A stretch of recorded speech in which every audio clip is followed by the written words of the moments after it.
November last year. But far too many of our union leaderships have let that slip. They've signed deals. They've caved into the government despite the huge response those strikes get. As Brighton Trades Council supports the unions getting together and organising a 24-hour general strike is a huge, huge message to the government, as a huge rallying point for our class to get together and say we are not taking this anymore.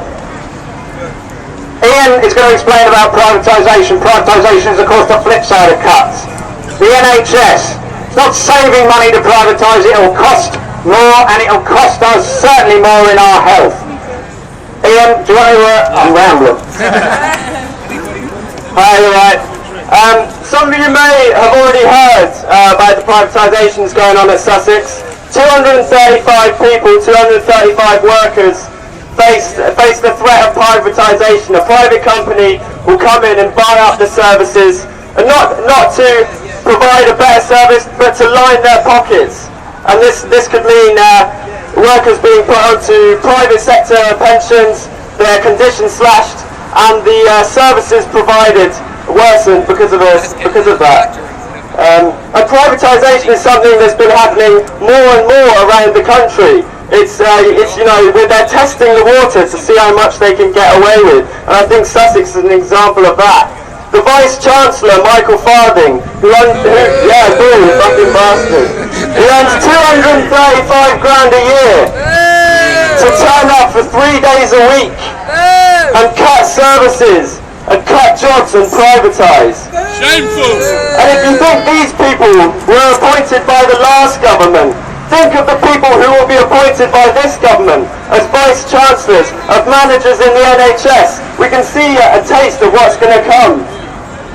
And you know, the Tories, they propose to a crisis that was caused by neoliberalism and privatisation.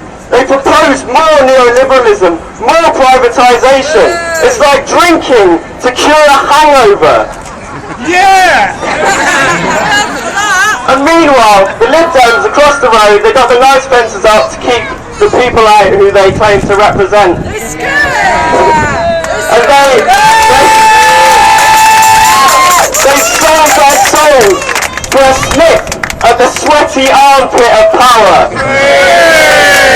They were voted in by a generation they promised free education, and all they offer is unemployment, a raise in tuition fees and privatisation. And just the last thing, I think, you know, it's going to take more than these local campaigns. It's going to take more of this. We're going to go up on the 20th of October. We're going to go demonstrate.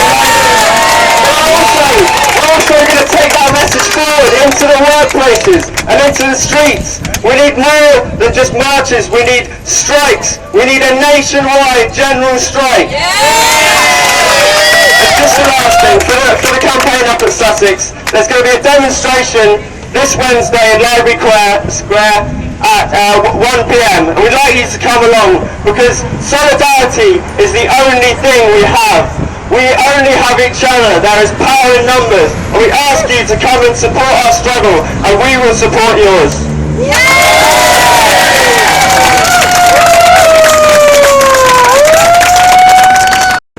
I want to hand over to Jack now from the Solidarity Federation to talk about the workfare programme the government is putting in place.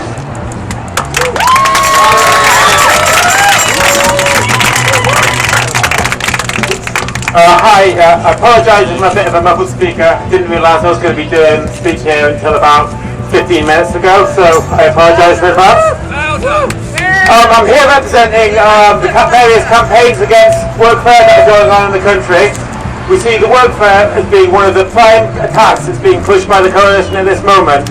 A lot of the way it's been presented and seen is that it's an attack on the unemployed, it's an attack on benefits payments, and yet it's really targeting your benefits payment and you're being made to work 30 hours a week, doing a crap job just for your benefits. But more than this, we see it as an attack on all workers and all poor people in Britain at the moment. By forcing people onto workfare is about introducing an even more flexible labour market and a lower wage economy. It's about making it so people will have to take any job that's available with the worst conditions, with the worst wages, because otherwise, you know, you're not going to be able to get your benefits. You're going to have to be doing similar work, but for 60 quid a week. It's one of the most gross attacks undergoing, and we think it's one of the things that really unites all strands across the society. So today, what we're asking people as a follow-up to this demonstration, we've had our say at the coalition, we've been shouted, we know what they're like, we know they're just going to ignore us, they don't care about us. So we're going to try and take action and try and actually shut down and take effect against one of the major coalition policies. So we're going to be now in Brighton Town Centre, there's a load of different companies that are using workfare. Just to list some of them: Superdrug, Poundland, Argos, Primark, The Works. That's just a short list. So we're going to be going out and going to try and pick it down and close down as many of these stores and ask people, don't shop here, don't support this policy, this is attacking claimants, this is attacking yourself, this is going to impoverish all of you. So please, come and join us. Is that now? Yeah, it's now, directly after this. We're going to be heading directly from here towards these shops. And if the banners that are passing towards there, we're going to be getting into 3 different groups, going to three of the worst companies. It's the 2 branches of Poundland, one on North Street and one on Western Road, and Primark. We will hopefully, if we've got numbers, be then spreading out and taking more of them. So if you can please, Martin, you have the banners. There's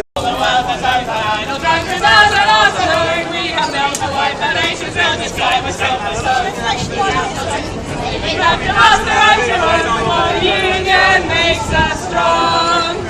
Solidarity forever. Solidarity forever. Solidarity forever. For the union makes us strong. They have taken on some millions and they never talk to us.